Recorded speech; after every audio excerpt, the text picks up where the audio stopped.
There we go. Top The world 10 of myths in is nearly Warcraft. 15 years old, and over the years, many legends have been created. Yep. Some are true, and some are half true, and others downright ridiculous. Yep. It's a tale as old as time, going back to the days of the Loch Ness Monster. Oh, that one's or real. Bigfoot. I know him. You can save Eris in Final Fantasy VII. There's a nudity code for Tomb Raider. Yeah, there is. Ermac in the first Mortal It's called Kombat 4chan. game. All because the phrase Ermax, which truncates error macros, appears in the diagnostics menu of the arcade copy of the game. As you'd imagine, the world of Warcraft has had its fair share of myths created throughout the years. Yep. Most of these I'll be covering will be from Classic. Not really intentional, it's just Bengal that back then, tiger. with the game being new and everything, it was much easier to believe all of this stuff. Yeah. And also MMOs just being I new to believed a lot everyone of in stupid general, shit I back think. then, too. You're more likely to believe that there are these super hidden secrets to be discovered, since the genre as a whole is on such a massive scale. Today, it's easy to say that, oh, that's stupid. Who would believe that? Yeah, it is easy to say back that. Before everything was gone over 4,000 times with a fine-tooth comb, this stuff was actually believable. Yeah. But without any further delay, these are the top 10 myths of World of Warcraft. I used to swim out. Starting small and working our way up, number 10 on our list is that the Molten Core was made in 1 week. Wait, I actually thought that was true. Well, this is partly true. The Wait, environment yeah, it was was created in 1 week by the great John Statz. From the World of Warcraft diary, he describes his 1 week escapade in making the iconic cavern. Yeah, I thought that was true. Did you know that there was originally a path from Golemag's room to Magmadar? It was only taken out after Jeff Kaplan deemed that it would make the raid too circular, preferring instead a more linear layout. Wow. So the environment was created in 1 week. That could have been the little eventually tunnel there. turned into the raid. Holy shit, I didn't know that. Something I'm guilty of spreading myself. So this Jeff is made the partly me raid take correcting my longer. errors. In the following weeks, Jeff Kaplan did all of the spawning and creature placement. Wait a Scott Mercer second. designed- That means that every single fucking time that I have to deal with those respawning lava elementals and the fucking flame walkers every week, that's because of Jeff. Every week, Jeff fucks me in the ass.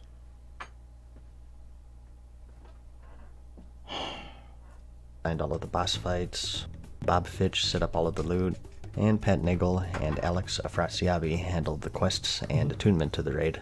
Wow. All this doesn't make it any less impressive, though, and the raid as a whole deserves a spot in the Hall of Fame, taking into account the new ground that it broke, in spite of the tight window in which it was created. For number 9, we have glaive weapon types pre-Legion. As you know, ever since the Legion expansion and the release of the Demon Hunter class, the glaive type weapon is now obtainable in-game. And before that, in the Burning Crusade, we had the Warglaives. Yeah, you had the Warglaive. That was it, though. But even prior to that, well, there was an many artifact players weapon in the game endlessly for these fabled glaive weapons. Yeah. Why? It just wasn't Well, just look wasn't at usable it. by players. That's some ninja stuff right there. It just Yeah, doesn't that's get all. any cooler than that. I'm gonna name my character some variation of Legolas or Sasuke and dual wield these puppies. Like I said, it started all the way back in the release of the game. Yep. There were a handful of NPCs who held these fabled weapons, typically night elves, such as the Darnassus guards or this boss found in Dire Maul. This stupid Prince piece of shit Thorfildrin. that dropped my leggings I on the remember first that pull. people would farm him over and over in hopes of that ultra rare glaive drop, but it was all for naught. It didn't help that there were indeed glaive weapons in What the a game fucking files, idiot. though. Who the fuck would do Although that? They were still of the sword type. The Warglaives of Asenath were data mined. Do you know, I wonder, like, back in the day, I wonder if people thought Rivendare's Death Charger was one of these things.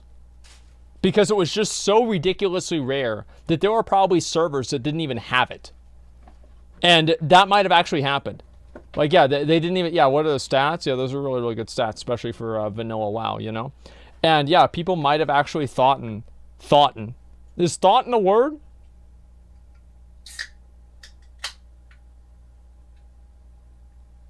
Thoughten? No, it's not. Okay, I didn't think so. Anyway, so they might have thought that it is now. That the Rivendare's Death Charger actually wasn't even a real mount.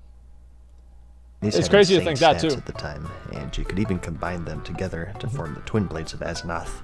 It's On a equip, portal you're icon. consumed by the fury of Illidan, and you gain 1400 attack power against demons, and 20% more hit chance, and 30% more haste. There is also the Glaive of the Defender, a legendary quality item. more designed for tanking and having a proc that reduces damage by 75% What the for 10 fuck? seconds. As you'd imagine, these items became the 10 seconds. What the fuck? That's insanely good. Oh my god. It has armor, agility. Like, this is... If they add Classic Plus content, I want to see this fucking sword in the game, man. I want to use it. Like, reduce damage taken by melee attacks, range attacks, and spells by 75%. That's a fucking proc shield wall? A proc shield wall? Holy shit, dude. That's so good. As you'd imagine, these items became the objective of a massive scavenger hunt. Players turned Yeah, over every rock I'll bet. and even explored the dormant dark portal found in the Blasted Lands I did in that search too. of Illidan. You name it, people have Walk tried through it, the portal. but it was never meant to be, as these items were indeed only found in the game files. Do you know which one I really hope that he adds? Oh, if you go through, if you go stand in the thing right behind Golemag, you can see Ragnaros. You just have to go right up in there and look right in the cracks and you can see Ragnaros. And then, you know, you'd have people run up there and it ticks for like 3,000 damage every quarter second. So it just immediately fucking deletes you. And at number 8, we have rank 15 in Classic World of Warcraft. You can get rank 15. Every myth stems from a bit of truth, which is the case with this entry. You know what rank 15 As you would may be? know, Classic World of Rank Warcraft 15 had the would old be rank Asmongold. 14 system.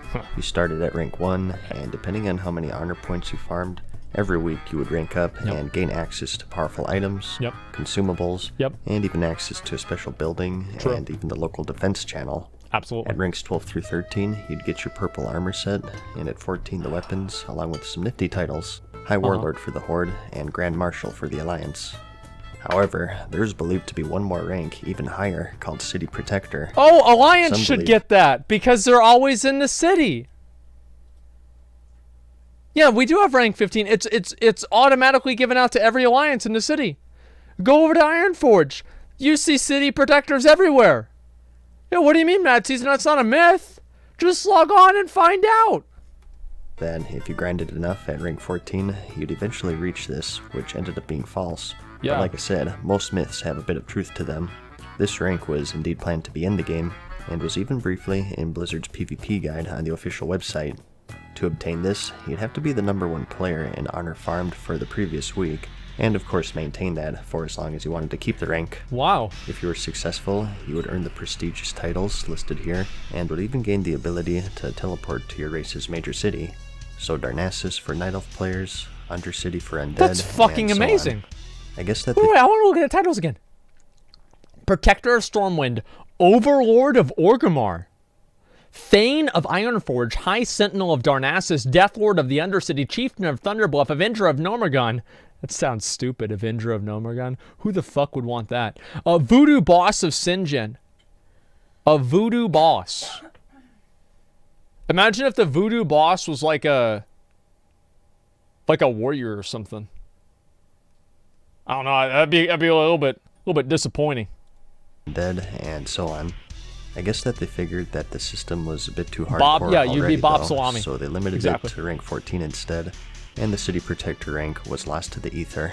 Yep. It was pretty troublesome though, because people still believed it existed, and with the way that the honor system worked back then, to rank up, you'd have to get more honor than other players of your faction, so you'd have these rank 14s still grinding honor like crazy for the non-existent rank 15, God. which made it harder for other. There was a player named Kurama on the Daggerspine server who held rank 14 for over 6 months in hopes of getting rank 15.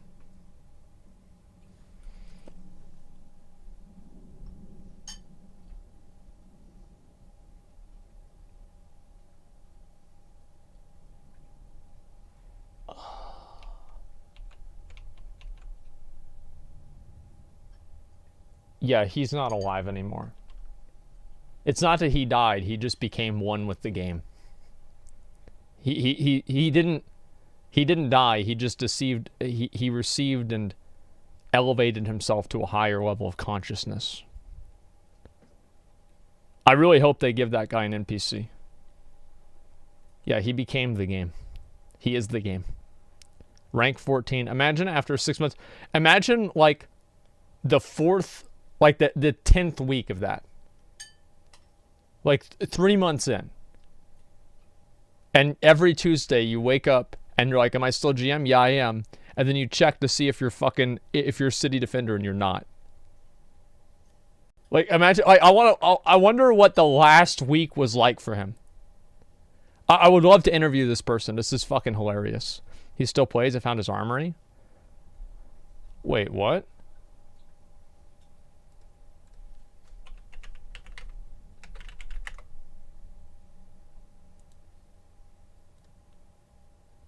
What the fuck?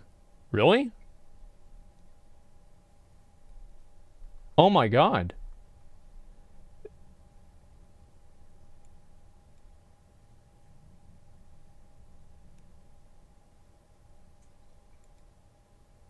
Holy shit. 536,000 kills? Do you know what the funny thing about that is? He probably got all those in vanilla. He probably got all those in fucking vanilla, man. And he's actually still playing the game. Dude, I need to ask this guy what his slash plate is. Man, I bet he's going to make me look like a fucking noob. That is insane. Yeah, he's alive. It has honorable kills leaderboard. Yeah, it's insane, dude. Power and K, lol, I had 1 million. Yeah, I don't know about that, dude. Players to rank up, and there's a lot of drama going around because it was such a hardcore grind, requiring players to play around the clock pretty much. It was quite common to account share even, but that's getting off topic. So rank 15 it's not. At number 8. At number 7, we have artifact items in vanilla. Similar to the glaive section, these finally saw a release in Legion, but until then, there were hints of these items in the game.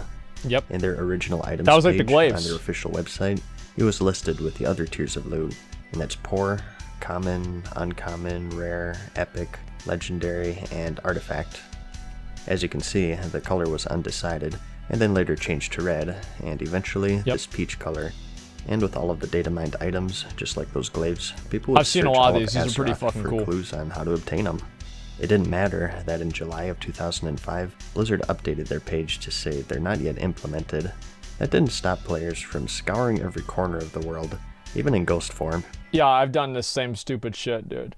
I think that, I mean, like, what would it be like if they added, like, a new... I wish they added a new level of difficulty for pieces of, like, gear. And they make the gear, like, the armor, or, like, the weapon or whatever, they make it red. And the quest line would make the Scepter of the Shifting Sands look like a joke. Like, it would take, like, literally 2 hours, or sorry, not 2 hours, 2 years to even get through the quest line. Yeah, Primal Ancient, basically, yeah. It would be fucking ridiculous. Oh, I've seen some people with a lot of HKs. I've seen that. Nixie, I know exactly who that guy is. Retail's up? Okay. Other artifact quality items would be Alex's Ring of Audacity, which increases your defense by 1,000, and you can consider yourself born again hardcore. Probably a reference to Alex Afrasiabi, who was a quest designer for the game back then. Yep. You also had Martin Thunder, which was a one-handed mace with some resistances, and an on-use effect that kills all enemies within 30 yards of you. I need that and for also PvP. its cousin, Martin Fury, which miraculously did manage to find its way into a player's Yeah, it was inventory. the old war thing. I've told this story before, so Yeah. I won't be super detailed here, but to sum it up, on accident, a GM sent this to a player named Karate Chop on the Vecnalesh server, who then used it to clear through all of the Wrath of the Lich King raids during the Eldwar tier. Yep. He was quickly caught, the item was removed, and he was immediately That banned bitch got from the banned! game. As for the rest of his That's the way it guild, goes. even those not in the raid, those who were online were suspended temporarily in a frantic effort of damage control. Yep. Yeah, screw that dude questing in Elwyn. Damn cheater. So Fuck maybe him, not dude. technically a myth, since it was Banned obtained for a through GM's an mistake. extraordinary series of events. I would have banned a guy but using still, it too. a pretty big myth in the game overall. And at number 6, we have Karazhan is enterable. This is a pretty big claim, but the myth itself never got too much Well, it credence, is. The so I crypts can't are justify enterable, putting it right? too high on the list. But okay. Of course, this would be another vanilla myth, as Karazhan was released in the Burning Crusade expansion, Yeah. but it was believed by many to be enterable, or at least interacted with in some way. I mean, it even has an instance portal, and taking a look at the nearby Karazhan crypts, there has to be more than meets the eye with this place. Yeah, I would say so. Referencing the Computer Games article from March of 2005, Issue 172, it even gives a preview of Karazhan as an upcoming raid. So naturally, players thought that it would be a thing in Classic, or that she could somehow zone into it. Yeah, it's too bad they never did that. That would have been awesome. Those who managed to glitch through the gate, however, found that the portal was just for show. And as for the article, there were plans for Karazhan to be released in Classic, but due to one reason or another, it was pushed back to the Burning Crusade. And coming in at number 5, we have an oldie but a goodie. Back then, there were many theories on how loot drops were determined in the game. I used to think this drop this loot. The idea is that it has to be seeded from different variables, and there are many theories on just how it was influenced. Yeah, I used to think the same stupid shit that the raid all the time. leader, or even the first person to zone into a raid, had an influence on the loot tables. Like, we had good luck with drops with player X as the raid leader, and bad luck with Y, so we should always have X as the leader, or he should zone in first to the raid, so we get... I rationalized this one time, a long time ago, I think it was like in BC. I said that because my character usually has like legendary drops enabled, that I needed to be the leader of the raids, and that worked really well because that also allowed me to give myself Master Looter. And this was like, actually, like, this was so long ago, I don't remember exactly like how the logic worked or whatever, but I just wanted to be leader. I didn't even think I Master Looted anything. I just wanted to kick people out that I thought sucked. Like, that's really what it was. I don't even think I Master Looted or Ninja Looted or anything. I just, like, I wanted to kick people out who I thought were bad at the game. The good drops, and guilds were quite strict with it. My guild in particular would remake the entire raid if someone was foolish enough to zone in before the designated person, which was a pain since the raids were 40-man, and you had to have everyone zone out, hope That's that so no one fucking was AFK, stupid, dude. and manually re-invite the right people again, and then rebuff. Yeah. It took forever, but I guess it was something that they felt strongly enough to waste 20 minutes of valuable raiding time. Yeah, that's about right. It was, of course, never revealed just what influences the loot in the game and what doesn't, and it's something that's died ever since the advent of personal loot, thankfully. Wow. And next, we have the Bengal Tiger. Up until the Cataclysm expansion, there was rumored to be a hidden tiger mount in the game. It exists in the game files, and hey, look, there are even screenshots of it this time. Players looks pretty badass. Scoured the earth in search of this mount, this time focusing their efforts in the Stranglethorn Vale Zone. It's right there on the selection corner. Of Bengal tigers. The cave is there, but that's it. Connection. Eventually, through some tricky out-of-bounds jumping, a lone cave was found in these mountains. This was never designed for players to be able to reach. Yeah, there it is. There's quite a lot of detail put into it. You have this nicely lit Bengal path Tiger with a bunch vendor. of torches and crates scattered about. Yep. And this cave which holds these tarps. So they actually did give the Bengal Tiger to somebody. There is a genuine Bengal Tiger in the game. So there was a girl that apparently got it from the Make-A-Wish Foundation. And they gave her the Bengal Tiger. So there you go, guys. If you want the tiger, you know, there you go. That's how it's done. He's going to get to do that? Yeah, exactly. Why, these tarps must be made of Bengal tiger hide, players said, and thus the Bengal Tiger Cave was born. It was rumored that under certain conditions, a vendor would spawn in the cave and sell you the just have fabled terminal mount. cancer, that's all. It only spawns at certain times, maybe once a year. Oh, maybe you need to have this cape equipped to see the NPC. Ooh, Tiger Strike, that's smart. smart. A hunter and have a tiger tamed as a pet. Yep.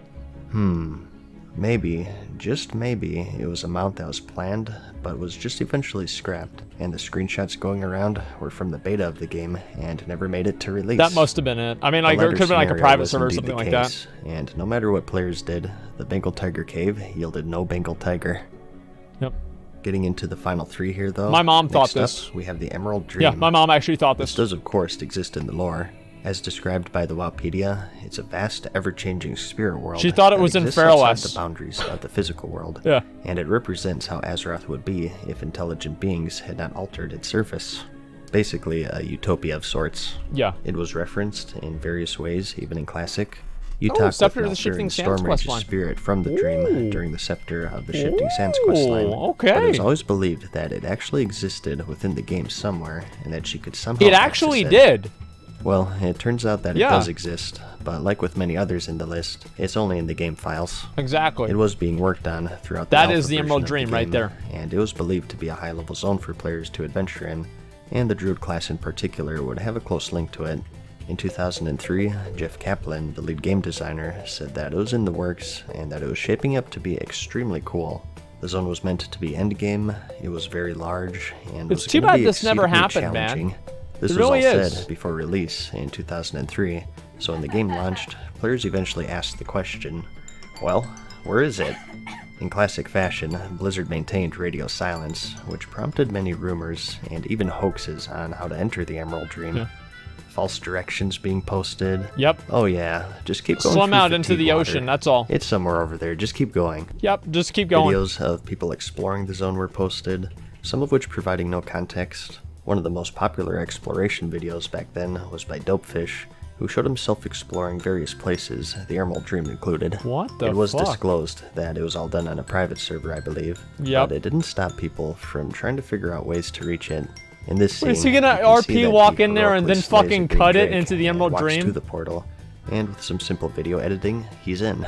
These oh my god! Behind all of the Dragons of Nightmare World bosses were always believed to be so fucking somehow, funny, dude. Which may have been the intent at some point. And you know, there's like all these kids back then. No it's like, you know, like kids back then, they weren't used to being lied to on the internet. You know, they weren't used to just like being just reflexively skeptical. And so some kid would probably see that and get himself killed 8 times trying to walk through one of the fucking world bosses to get into this portal, only to finally get there and walk right through and turn around, and then fucking, what's his name? Aramis, or whatever the fuck his name is gonna just attack him through the goddamn, the portal, right?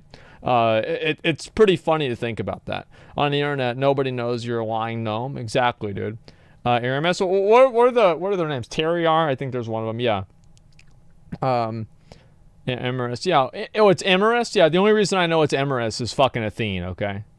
Well, is Athene, is Emerus even one of them?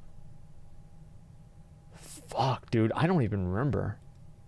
On the real servers. Yeah, it's been so long. It was only on September 2006, after the announcement of the Burning Crusade expansion, that Blizzard broke their silence on the matter and confirmed that it's not in the game, and also that there are no plans for it as of yet. Between then and now, players have flirted with the Emerald Dream for various quests, and even visiting the corrupted Emerald Nightmare raid in the Legion expansion. Yep. But to this day, we've yet to see a full representation of the Fabled Zone. And in similar fashion, another one from Classic here is that you could enter the Outland. The funny thing about these is this is the Orc homeworld of Draenor. Now, the best part about this is that the best myths are grounded in reality. And there are actually places that you can go to and see Outland in Vanilla WoW. And if you can mix the myth of the game with like kind of the reality, I think that's really where it comes. Because like, you can get people to believe it halfway. And if you can prove half of it, people will just want to believe the other half. Corrupted by the Burning Legion, and it served as the stage for Khadgar's campaign in Warcraft 2. What the fuck? This myth, of course, ended with the Burning Crusade expansion. The fucking cinematic, dude. I don't remember that one. But it was believed that you could somehow enter the Twisted Realm far before that. Yeah. I mean, the Dark Portal was in the game, so it was inevitable that players searched for ways to enter it, or at least come up with outlandish theories or rumors to find the hidden zone. As I said, most myths are based off of some truth. Bro, I thought that shit was real back then. With this one. What do you mean? There were plans for players to enter the Outland in Vanilla World of Warcraft. I mean, why have the Dark Portal on the login screen, right? But due to one reason or another, it was scrapped and saved for later. Either they ran out of time, or they just didn't expect just how successful the game was going to be. I don't think any, like... And once they said that, maybe they said, let's just save it for another expansion. However, just like the Emerald Dream, there existed a version of the Outland. This is the original Outland right here. Of course, not actually accessible by the players. Yeah. This would later become the Hellfire Peninsula. Yep. And as you can see, this would be Honor Hold, where Khadgar and company took residence. And the zone as a whole has a lot of similarities to the final version that we received. It had a huge amount of work put into it, considering that it never saw the light of day. It's disappointing that all these new zones... Dopefish's exploration video. If they did Classic Plus, would you guys want to see them take these old zones that were kind of like ideas and take what the old files were and then just iterate on them and recreate them into an actual game? Like, I would love to see them do that, and like the Dragon Isles and like Karazhan Crypts, etc., man. That'd be fucking cool, dude. Like, I would love to see that. The original iteration of the Mount Hydro raid. Yeah, dude. Poll? I don't know if that'd be a poll, but, like, I would love to see them take, like, the original stuff that people used to see in, like, these videos and take that exact content and then build that into something even bigger and release it for Classic Plus. I feel like that would just be, like, fucking nostalgia overload for people. It would be, like, the best combination of, like, nostalgia with, like, also... It's like finding out that a unicorn is real. I think that's what it would be like. It would be like finding out that a unicorn is real. And players oohed and awed at the unseen lands. Nostalgia There must plus, be a way exactly. in there. Maybe if I try to go through the portal on a level 47 naked gnome with nothing but a banana in my inventory. Yeah, back to the drawing board. There was also another version hidden away in the Dead Mines instance. Yep, this one right which still here. exists to this day, actually. Wait, if you what? glitch through the wall with slow fall, you can reach another work in progress of what's referred to as the Old Outland. Wait, what? And another red herring was You can do it in the located game in now? the Ashara zone. In the depths, you could find a dark portal. Wait, don't we already No have way. that in the Blasted Lands? Well, how do you explain this screenshot then? What you're looking at is an underwater dark portal found in the waters Do of it? the You guys Ashara. want me to do it? It was removed in the alpha version of World of Warcraft. I'll do it if you but want. That didn't stop players from exploring the waters and searching for some remnants of the portal. Okay. The answer was simple though. Back in the alpha of the game, every instance had the dark portal as a placeholder for the entrance. And at some point, it seems like there were some plans for an underwater I'll do it dungeon after of this. sorts located in the zone. But for some reason, probably time, Yeah, I'll do it after ended this. up being scrapped. The screenshot remained though, and the zone would become one of many focal points of players' search of the Outland. Well, they just basically reused the asset of the dark portal somewhere else, and they decided not to do that to make the dark portal more unique. It's not really that amazing. But as much as we look back and Number laugh one at is gonna be crazy the things Ashbringer. that players did to enter these zones, I already know it. This one was understandable because it was actually referenced. Number and one is hinted the at Ashbringer. in-game through the corrupted Ashbringer event, which leads me to number one on our list, and that's the thought that you could obtain the legendary purified Ashbringer in classic World of Warcraft. Come on, how could this not be number one? Yep. The Ashbringer was I the knew it. weapon of the former High Lord of the Silver Hand, I knew it, dude. Alexandros Mograine. Yep. And when he fell at the hands of his son, he, along with his weapon, became corrupted and were made to serve Kel'Thuzad in death. He was one of the Four Horsemen, which was a boss fight in the Nextramus 40-man raid in Vanilla, and on the drop table, players could loot the corrupted Ashbringer to wield for themselves. Man, the sword dude. came with a variety I'm gonna of get special that. effects, including creepy whispers from the last I'll soul be the of first Mograine person to himself. get that. That's gonna be great.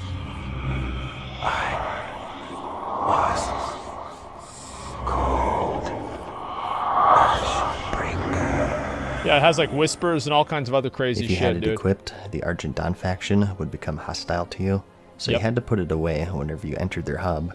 And on the flip side, if you entered the Cathedral wing of the Scarlet Monastery would all be dungeon, friendly. you trigger a special event I forgot where the Argent spirit Dawn of would be Alexandros hostile. takes revenge on his son. Going into a hidden chamber on the side and talking to the undead Inquisitor Fairbanks, Yep. he provides some information on the cursed sword, and he ultimately tells players to find his other son, a more devout and pious man you may never meet. It is rumored that he is able to build the Ashbringer anew without requiring the old tainted blade, and that he I fucking thought it was going to happen in BC, dude. I remember trying to think, man, I've got to get the fucking Ashbringer in vanilla so I can get the actual Ashbringer in BC, but it never happened. resides in the Outland. This set off the biggest scavenger hunt in the game's history. Yep. Like I said, players tried every way possible to zone through the dormant portal I in feel the said you need Blasted fish Lands, corrupt the Ashbringer. location of the removed portal in Ashara. There is a joke book that dropped from the Altrek Valley battleground called Nat Pagel's And that's Guide how to to get Extreme the Angling, legendary sword with all but Ashbringer, the right? last page missing. It reads, and so Yep. that's where you'll find the legendary sword of the Scarlet High Lord, Ashbringer. Ain't it amazing what you run into in an ordinary day Well, of fishing? people ran with that. Which prompted players to then fish for it in the waters Right outside the underneath Strathold the dungeon, bridge. where Alexandros met his end. Yep. There were NPCs who referenced it, and even a data-mined legendary version of the blade itself. Oh my so god. it was no wonder that players Oh were my scouring every fucking corner of God. the world. We were After so thousands dumb, and dude. thousands of posts, We it were was so confirmed to dumb. not exist in the game in early 2006, where the community manager, Ionix, stated that they'll only add it after casters receive their legendary. So once Nextramus came out and they got Adtiesh, and now with that corrupted Ashbringer, Players thought that it was in-game, and it was just super hidden. Yep. Of course, when the Burning Crusade launched, everyone scrambled to find the lost son of Alexander Smolgrain. But even still, after going over every zone with a fine-tooth comb, he was nowhere to be found. That's such a disappointment, man. Dude, it would have been so badass if they had done that. Like, imagine an item that you fucking improve over expansions. I couldn't even imagine, like, Blizzard doing something like that big. That'd be fucking insane, dude. Rollback, yeah, it was better that it was never added. I don't know. Well, it was added, actually. But just in general, I don't know. I think that'd be really fucking cool. And EverQuest did that. Heirlooms? No, not like heirlooms, okay? Like something that's really hard to get. Like, they can't do that in current WoW because the whole progression system's broken. So there's no way you can be like, oh, well, then you want to have, like, all this. It would not work in current WoW, unfortunately. But yeah, there it is. NBC in Terracar Forest was a blacksmith. Wait, what's this here? NBC in Terracar Forest, who was the blacksmith of Honorhold, who was mega teased to be the son of Alexander Smolgrain, named David Wayne. Oh yeah, he's for the blacksmithing quests. See, I thought that the guy who was going to purify Ashbringer was what's his name's son, Turalian's son, the guy in Honorhold. But obviously that never fucking happened. And it was only in the Wrath of the Lich King expansion, when Tyrion Fordring got the Ashbringer in lore, did most players give up on their quest. Yep. Ultimately, as you know, we did eventually see the Ashbringer released as an artifact weapon in the Legion expansion. Everybody gets a bit anticlimactic, however, as every single paladin got it. Hey, wasn't this supposed to be a fabled, ultra-powerful mythical weapon? That's why everybody gets it. Well, maybe there was a sale going on or something. Everybody's ultra-powerful. But still, during the time, it goes down as one of the biggest myths in the game's history, with Blizzard themselves even referencing it. You can unlock the alternate corrupted appearance of the blade, and the whole process referenced all of the ridiculous things that players did in their hunt for the Ashbringer. McConnell is one of the people that figured this out. Killing these slimes in back the in Eastern Plague Lands, talking to random NPCs, and yes, even fishing in the waters outside of Stratholme. So I guess everything came full circle after all. Yep. But that's about it. This concludes the top 10 myths of World of Warcraft. Some understandable, and some downright ridiculous. Whatever the case was, I hope that you found the video